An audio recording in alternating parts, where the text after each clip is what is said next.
Baik, Assalamualaikum warahmatullahi wabarakatuh.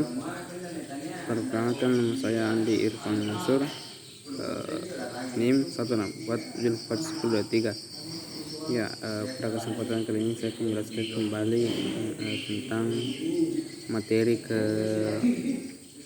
9, yaitu assessment non text. Langsung saja, yaitu menurut Bukhari dalam pendidikan, asesmen non text yaitu orang mengadakan evaluasi memenuhi dua tujuan, yaitu yang pertama itu mengetahui kemajuan anak atau murid setelah murid tersebut menyadari pendidikan selama jangka waktu tertentu, dan untuk mengetahui tingkat efisiensi metode-metode pendidikan yang dipergunakan pendidikan selama jangka waktu tertentu. Asesmen yaitu sebuah proses yang ditempuh untuk mendapatkan informasi yang digunakan dalam rangka membuat keputusan-keputusan mengenai para siswa, kurikulum, program-program, dan kebijakan pendidikan.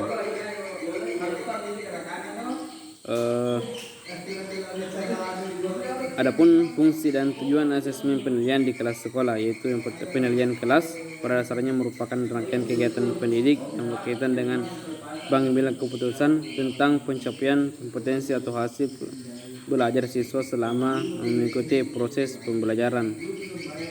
Proses asesmen ini akan memperoleh potret kemajuan peserta didik dalam mencapai sejumlah standar kompetensi dan kompetensi dasar yang dirumuskan dalam KTSP masing-masing. Adapun bentuk-bentuk dari teknik non-test, bentuk-bentuk asesmen dalam bimbingan dan dibedakan menjadi dua, yaitu asesmen teknik tes dan asesmen teknik non-tes. Asesmen teknik tes merupakan suatu pengukuran terhadap suatu sampel tingkah laku yang objektif dan standar, misalnya tes presensi, tes bakat, tes minat, tes kepribadian, dan lain-lain. Sedangkan asesmen teknik non-tes merupakan penilaian hasil belajar peserta didik dilakukan tanpa menguji, melainkan dengan melakukan pengamatan secara sistematis dan observasi, serta menyebarkan angket atau kuesioner dengan dokumen-dokumen skala studi kasus dan psikometri. Teknik non-tes sifatnya itu lebih berkomprehensif, itu dapat digunakan untuk menilai dalam berbagai aspek individu. Adapun bentuk dan teknik asesmen non-tes, itu yang pertama itu cek masalah atau memeriksa masalah yang akan diselidiki.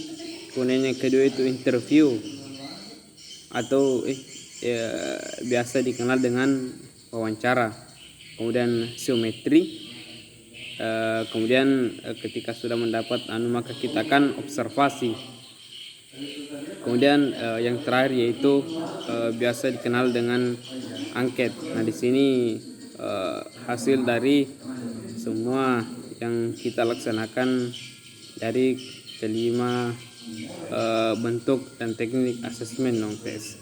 Ya, sekian dari saya, lebih dan kurangnya mohon maafkan. Wabillahi taufiq hidayah. Wassalamualaikum warahmatullahi wabarakatuh.